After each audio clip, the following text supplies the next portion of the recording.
Alright, so what this video is just me giving a little further thoughts on the Teen Titans supposedly live-action show. Now, a few things have come into light, and I'm going to talk a little, and that's why I'm going to talk a little further.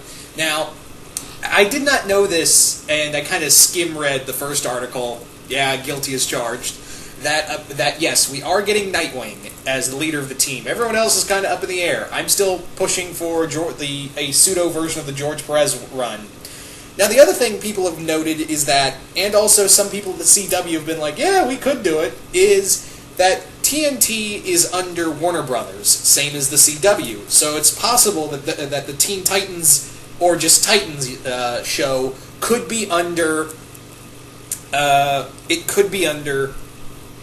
same universe as Arrow and The Flash, which I think would be really cool.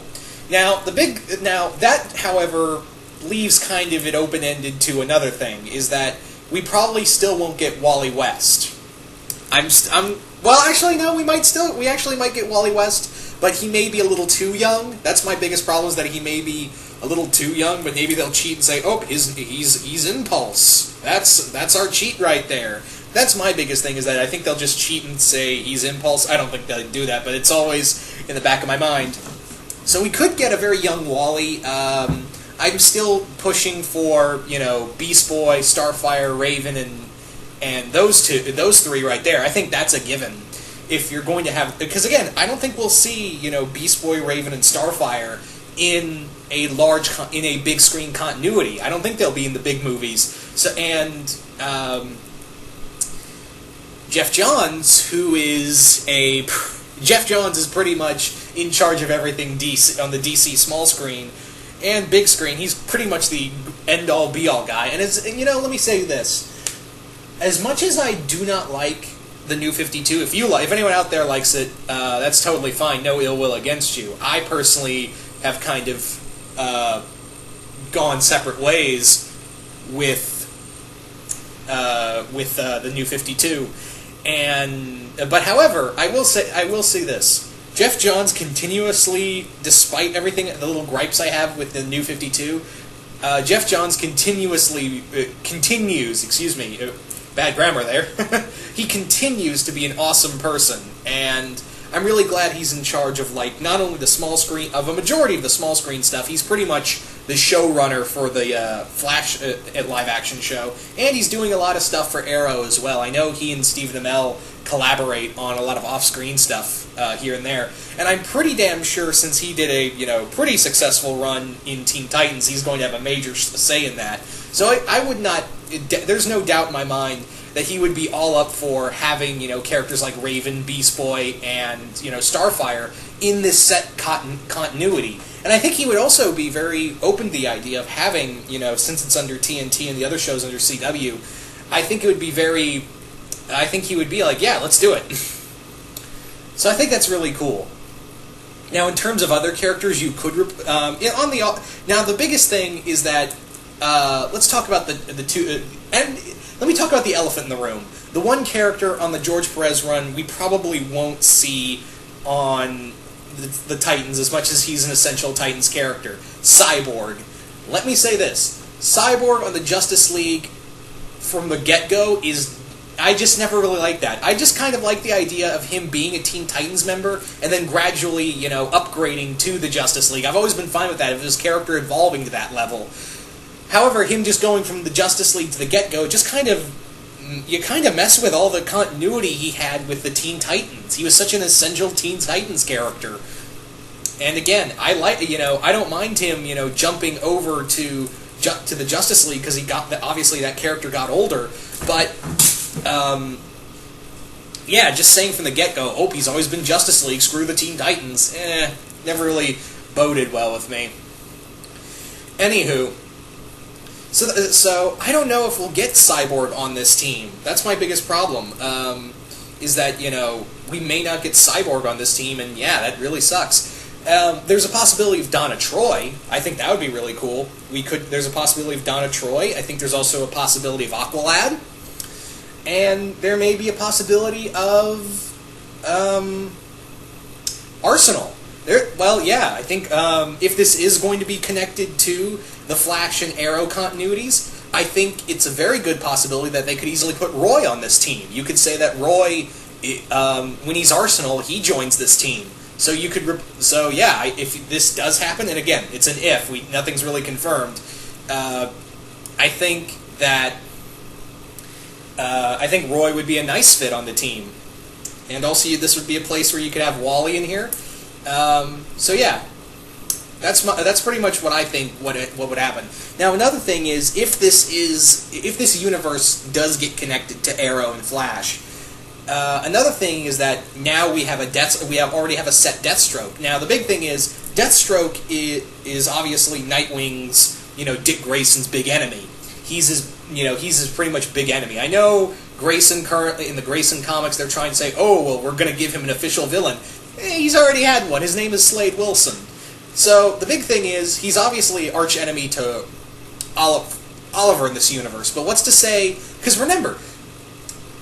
Slade he spent a lot of time, 5 years passed before he ran into Oliver again. What's to say in those 5 years he didn't cross paths with Nightwing? Back when Dick was Robin. He was working on a mission with Batman. Deathstroke was there. Him and Deathstroke fought when he was young as Robin, and Slade beat the shit out of him, and that kind of started that kind of whole rivalry between the two. So yeah, you could set Deathstroke in here in that 5-year gap that him and Dick had already had that rivalry during the 5-year gap before he returned and tried to destroy Oliver's life.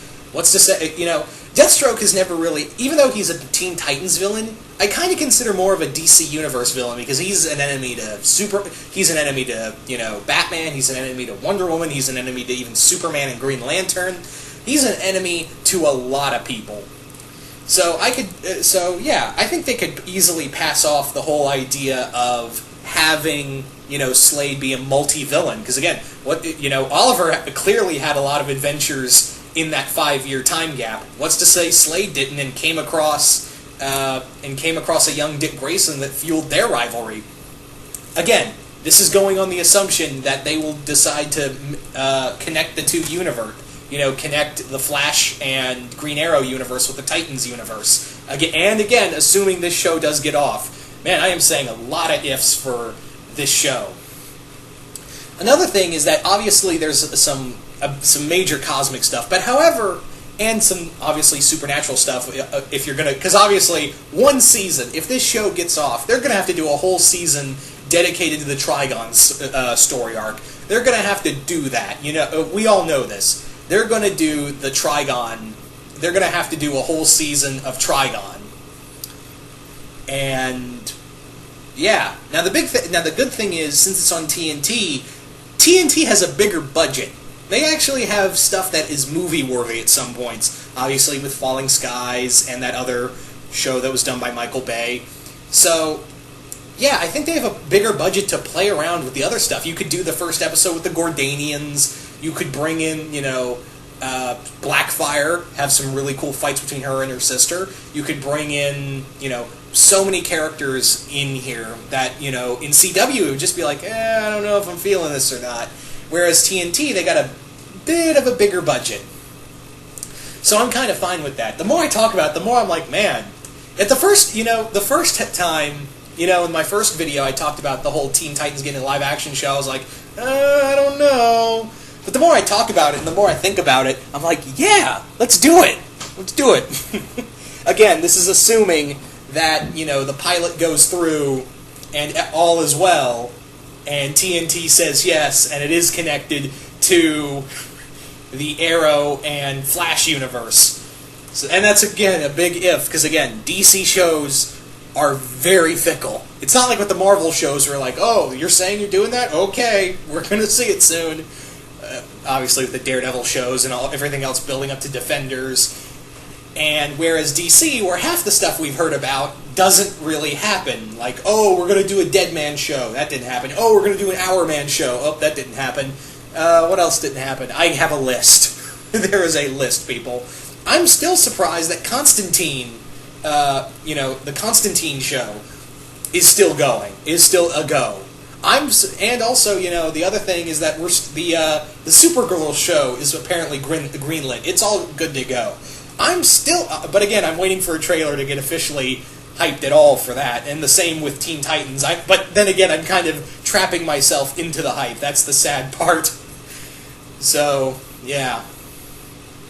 But in a perfect world, yes, this would be the Titans TV show would be on TNT, would have an amazing, great TV budget. Not like HBO worthy, but still a really good TV budget. And it would be connected to Arrow and Flash. That, in a perfect world, that's what we would be getting. So, yeah. But sometimes we just don't live in a perfect world, especially for superhero TV shows. So what do you guys think of all this? Do you guys want Teen Titans to be connected to the Arrow and Flash continuity on CW? And what do you still think the roster is going to be? Again, we know who Nightwing is. We know who Nightwing's going to be. We know... And that's really actually all we know. So who else do you think would be on the team? And who do you think would not be able to be on the team because some characters have to be on the Justice League movie roster? Ta-da!